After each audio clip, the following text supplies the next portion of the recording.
Welcome to the Nerd and Normie Podcast. I'm a big film nerd, Everett. And I'm Emerald, and I'm engaged to a nerd. On this week's episode, we'll be covering two movies. For mine, I chose Jules, directed by Mark Turtletaub. And for me, I chose R.M.N., directed by Christian Mungiu. Alright, for both of these movies, we will do non-spoilers and then move into spoilers. There will be time codes down in the description, so jump to wherever you want to be. Let's get into it. I think that we ought to change our town slogan.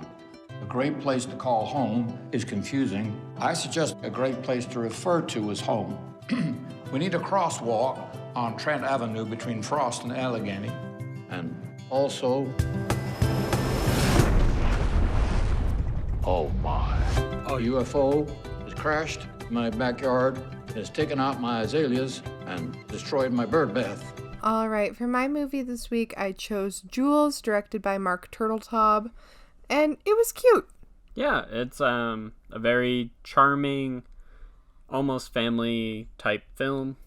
Yeah, there are a couple bad words and some dark themes that might not make it appropriate for the younger children, but if you don't care if your kids hear swear words, I think it's a really good movie. Yeah. I think, there's one F-bomb that feels justified and funny. And then two that are just very out of place. Yeah. But, yeah, I mean, this is what you want out of your cute, charming film. It's fun for all ages. It's, nothing too crazy, nothing too deep. It's not, the funniest movie of the year. It's not the saddest movie of the year. But it's very charming, and it's only an hour and a half as well, which I think is very smart. A quick 90 minutes of just smiles and feeling good. Yep. It stars Ben Kingsley, Jane Curtin, and Harriet Sansom Harris, with, I would say the other most prominent character, though I wouldn't say stars in it, would be Zoe Winters. And I think the three main, elderly people are just so endearing. Obviously, if you've seen the trailers or the posters or whatever, it's an alien movie, I guess, but I wouldn't even say that's the main thing of this movie. It is, but It isn't. So yeah, the main man, Milton, is getting older and is starting to kind of get, I don't know if it's Alzheimer's or if he's just getting forgetful, but he's just getting older, and his daughter's a little worried about him, whatever. He's going to these town meetings and saying the same things need to change in the town every week. And then an alien crashes into his yard and wrecks his azaleas. And crumples his azaleas. And it's kind of just him figuring out how to deal with that, but it's also him coming to terms with what his life is going to be from here on out. And the other two old women kind of just dealing with that as well, seeing, what they've done with their life and everything like that. So it's more just their relationship with each other and, I don't know, mostly just coming to terms with being old and stuff like that, which is, it was really cute. It was really fun. There's something at the end that just leaves me wanting more. It's lacking a little bit, I would say, some closure, but overall, I think it's a cute little family movie. Yeah, I think the ending lacking something is really the weak part of this movie. It does a good job setting up these three characters and their personal issues, struggles, all of that kind of stuff, and then never fully pays them off. Yeah. It touches on a few things here and there and whatever, but it doesn't quite satisfyingly tie up all its loose ends. Yeah. And again, it's not trying to be the most insightful character drama, but a little bit more closure would have been nice. Yeah, I would agree with that. I don't really have much to say that's not in spoilers. So. All right, so let's just move straight into spoilers. All right, moving into spoilers. So yes, the alien crashes in his yard, and he kind of just slowly befriends it. The alien, Jules, that's a name they gave him, but he doesn't speak, he doesn't do anything, he just kind of stares at them. And draws cats. Yep. And so, the alien is kind of his friend, sits with him, gives him company, all that stuff. And then the other women find out about him and befriend him, and they start to care for him even though he can't speak and everything. And I would say the most communicating that he does is the drawing of the cats. And then in one of the scenes, one of the old women, she's been hanging posters around town to meet up with younger people, and they can each, give each other wisdom and talk to each other. And, she's lonely. She has a daughter who hasn't come to see her in 3 years, and she just wants someone to talk to. And someone finally signs up to go talk to her and starts robbing her, basically. And when she goes to stand up to him, he goes to kill her, basically. He's like choking her out, whatever. And Jules, even though he's in like a whole different area, can see that this is happening because he has a connection with her, and explodes the guy. Not graphically on screen or anything, but yeah, his head explodes. And yeah, so that, shows that he cares, I guess. And I mean, he does. It's cute. It's whatever. And then the other communication is the drawing of the cats, which they then find out that his ship is powered by dead cats, which is weird, but okay. So Sure. They find him a bunch of roadkill cats to power his ship, and one of the women has a cat, and that's all she has. She never got married, she never had kids, she lives by herself, she's had the cat forever. It can't walk on its own, it can't eat, it can't see, it can't hear. It should have been put down, but that's all she has. So she's very bonded with it, and they're one cat short for the ship to work. So she agrees to let him explode its head so it can go in her ship. But he very peacefully puts the cat to sleep, like just puts him out of his misery, and then uses it to power his ship and invites them to go on the ship with him back to space. And the old man says he's going to, Milton, because I think he just doesn't want to come to terms with the fact that he is going a little bit senile. He's forgetting things, and he doesn't want his daughter to have to watch that, because she cares about him a lot. She checks in on him a lot. She worries about him a lot, and he doesn't want to deal with it, but he also doesn't want her to have to deal with it and watch it happen. So he agrees that he's going to go with. But then his daughter calls him at the last second and just wants to hang out with him and spend time with him, and that she doesn't care if he goes to the doctor, if that he absolutely doesn't want to or whatever. She just misses him and wants to spend time together. So he changes his mind and stays. Yeah. And where the kind of resolution never happens is for each of the main 3 characters. We'll start with Milton, the main guy. He also many times and tries to even reconnect with a son he has who's moved to California. He talks about how he was never a good father for him, and he calls to try and reconnect, but just gets the answering machine. It's brought up multiple times about how they're just not connecting in any way. And then they never do. The son doesn't even get a chance to just say, like, hey, glad you're trying to be a father, but you missed your chance, and it's just easier for me to stay away now. Like, literally nothing. No. The son, you hear him because the government is listening to people to try and find where the spaceship crashed, and you hear his daughter is calling him to let him know like what's going on with their dad, and that is the only time he actually speaks. Which is actually really sad, because in part of it, Milton's leaving him this voicemail, and he, you know, is catching him up on his life, apologizes for not being a good dad, all this stuff. And then it gets to the end of what he's going to say, and it beeps for him to leave a voice message. And he just goes, "Oh, it looks like I got your voicemail," and then hangs up. So, like, the son never even gets to know that the dad is sorry. Yeah. And so, like, I don't know, some sort of conclusion. I thought it was going to be the story of Jules teaching him how to reconnect. It gave him a chance to kind of be a father figure to the alien and help him, rehabilitate him, give him a place to be safe, and then through that learn that you should be nice to your kids.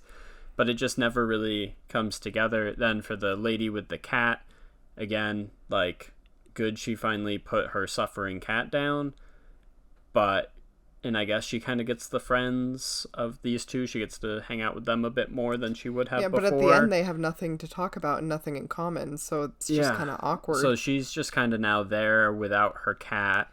And she was talking about being like a partier her whole life and how much stuff. she loved the city. So I thought she was going to move back to the city or do something, or like she could, I don't know, mentor some inner city kids or something, but no, she doesn't. She was a singer, run a singing group or like whatever. A choir, Yeah, but again, nothing really ever happens with that. And then the third lady, Sandy, her whole thing, her daughter is out in California with her wife and their kid, and they stay there and suck up to her daughter-in-law's mother because she is not accepting of this relationship, and she's always like, you know, I've from day one been so proud and so supportive. And they don't even come visit, and it's been 3 years since she last got to see them in person. And then they never even talk. Yeah. There's no, like, her daughter calls and goes, "Oh, hey, we're going to make it for Thanksgiving." Or she reaches out and like, "Hey, I really miss you. Is there any way I could come to California for a little bit?" Yeah. Nothing. And and she could have even told her, like, "Hey, I had a near-death experience. My husband's dead. I live alone. Can I come stay closer to you?" You know what I mean? Like, so there's nothing. She's alone now forever, and Milton's going crazy, so it's not like she can hang out with him forever. And that's the other thing. Like, they're three acquaintances who are the three old folks in the town who speak at the town meetings to complain about various things or talk about something they're trying to do, whatever. And she doesn't get to paint the mural on the building. Yeah, and so none of this stuff gets set up, and I wouldn't say they become close friends through this experience. Like, you know? Yeah. Like, I'm sure they will still meet up every once in a while or have dinners together or go get a cup of coffee. But it didn't feel like they became best of friends and are now going to be a trio hitting, you know, rocking the town in old age. Well, because it literally shows them at the end and they're just sitting silently in a circle because they have nothing to talk about. Yeah. And all they have to talk about is their experience with this alien. Yeah, I think a better ending could have been like them all going out to a karaoke bar together or something, so she gets to go sing on stage, Sandy and Milton are laughing, sitting at a table, having a good time, and realizing, you know, they got to do this crazy adventure with an alien. You know, we might be coming to the end of our lives or starting to suffer from dementia or be alone and our cat's now gone, but you know what, we can still enjoy these years for what they are. But there's nothing, and it's such a cute and charming movie that it's kind of disappointing that nothing happened. And then at the very end, Milton's sitting on his couch by himself, and the alien ship lands again in his backyard, and he just smiles. And I think it should have been him dying. And I know that's like kind of a bummer, but like, first of all, it never shows him actually having a good time with his daughter. But also he's getting older. He didn't want to have to wait around to get worse and die. He liked living in his home, and the alien has the ability to very gently put people out of their misery. I thought when the alien landed, he was going to just be dead. Yeah. Or even just like the ship comes down and he goes out, and this time he does walk onto the ship, and then that's like the end, and so we don't have to watch him die or see that he's died or whatever, but then it almost becomes like, well, when an old person dies, an alien comes and picks them up. That's just what happens. But, like, obviously his body would have to go somewhere. Like, they don't want him to be missing forever. Yeah, but, so, I don't know. It's just missing some kind of closure, and it sucks because, like, there's so many parts that's so funny and so charming and so good. Yeah. And then it just didn't hit the mark in the end. Yeah, the first 2/3 of the movie are just delightful, and then you kind of realize in the third act, you're like, oh, there's a lot of stuff to start wrapping up, and they're not doing it. And then they just don't. And then they don't. And, like, not that it's a massive part of the movie, but there's a lot of time spent...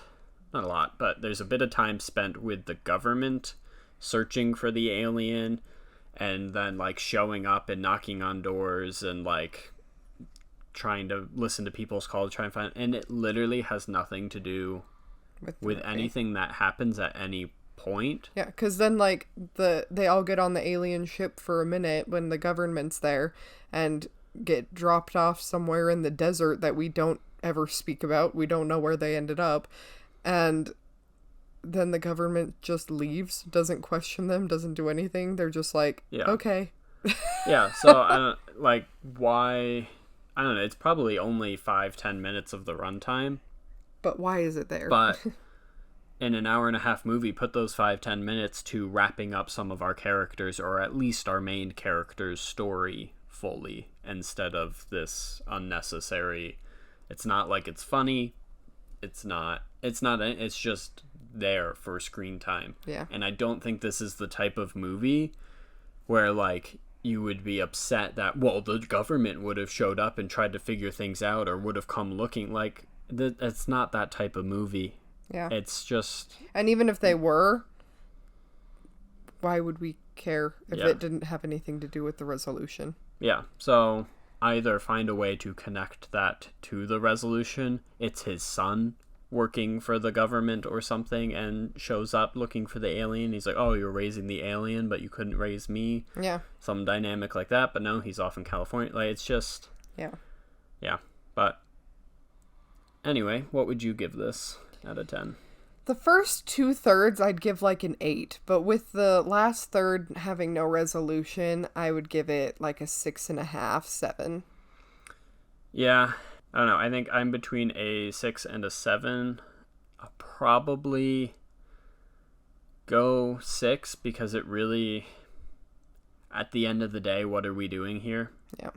There's a couple funny moments, but they're not the funniest moments ever in a movie. Yeah. They're really funny, but I don't know. And, like, it does sell itself as a drama, a bit more, you know, it's cute and charming, but it is trying to be serious and just never delivers. Yeah, I guess I'll go 6.5 then. So. Yep. Moving on. Oh, good Christ, what is that? You remember the spaceship? This is the little man who came out of it. He's got to be a secret. Don't tell anybody. All right, my pick for this week was RMN, which stands for, in English, it stands for Nuclear Magnetic Resonance, but this is a movie in many languages, primarily Romanian and Hungarian, with some French and English and probably some other languages in there. And it is the story of a small village in Transylvania, and this man, Matthias, is a migrant worker outside of there. He's from there, and he's gone off to try and find work. And when he loses his job because someone calls him a racist term and he headbutts them, which, fair enough, but obviously loses his job and gets sent back home. And so he comes home, and in this village, they then have migrant workers coming in from Sri Lanka, and they, the way they're being treated, and how Matthias is raising his son and getting all wrapped up in this.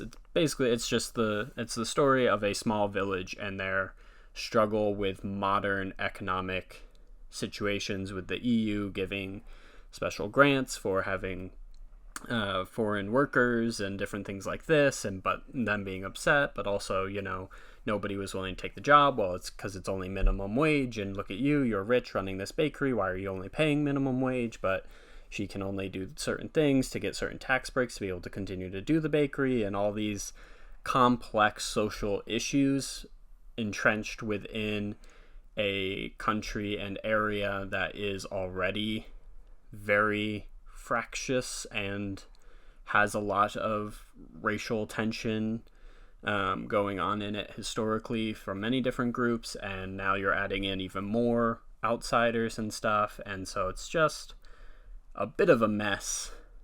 And this movie just kind of sits you in the middle of it and lets you hear and experience what it might be like in a town like that. The writer-director, Christian Mungui, actually was spending some time in the area this movie's set in, and came across this story at a bakery, and heavily based the movie on the real story that happened in this small town in Transylvania. And I am not going to comment much on it because I hated it. I thought it was so boring. I was literally like itching in my skin because I could not wait for it to be over. I was riveted. I loved it.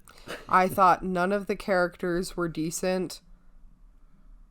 That's it. That's my whole thoughts. I'll go into more in spoilers. Obviously, I can't say too much here, but the main guy sucked. He sucked bad. He was mean and awful, and I hate him. Yep. He was not a good guy.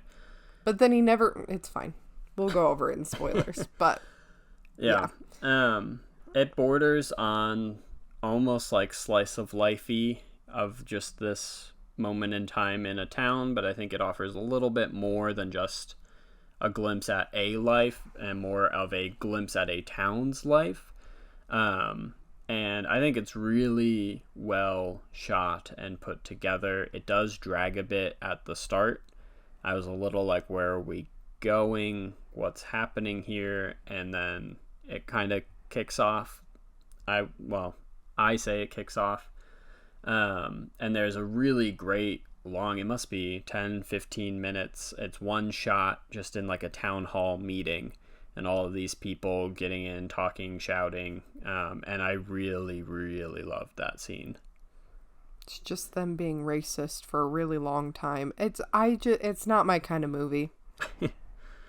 Yeah, I mean, yes, on the surface they're just being racist, but like, I don't know, there's a lot of history and context with Romania, Transylvania, Hungary, just that whole section of Europe, and now to add these migrant workers in, and they've had many issues and stuff with these culture issues in the past, and you can see the layers of it, and then also you throw in this kind of capitalist person running the bakery, and then you have a guy from France who's there because the EU has sent someone to help count the bear population and stuff, and they're like, well, what's he getting paid? And they're like, well, that's not but all this stuff, and it's really complicated, and not that no one's justified, and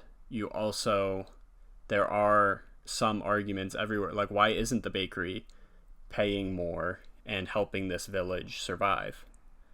Why are they just outsourcing labor? However, just because they're outsourcing their labor doesn't give you the right to be racist to somebody. That's not a reason. And so it's just, I found it to be a very interesting and very engaging film. And I know you did not. Yeah. But now we can move into spoilers. Alright, spoilers for RMN. The main guy, Matthias, he has a son, and he is he doesn't speak because he had something traumatic happen. Yeah, and so the father, Matthias, is very not progressive, very old-fashioned. Men should be tough and hunters and face their fears and the kid's literally so terrified that he can't speak and won't walk or do anything, and all like having real issues.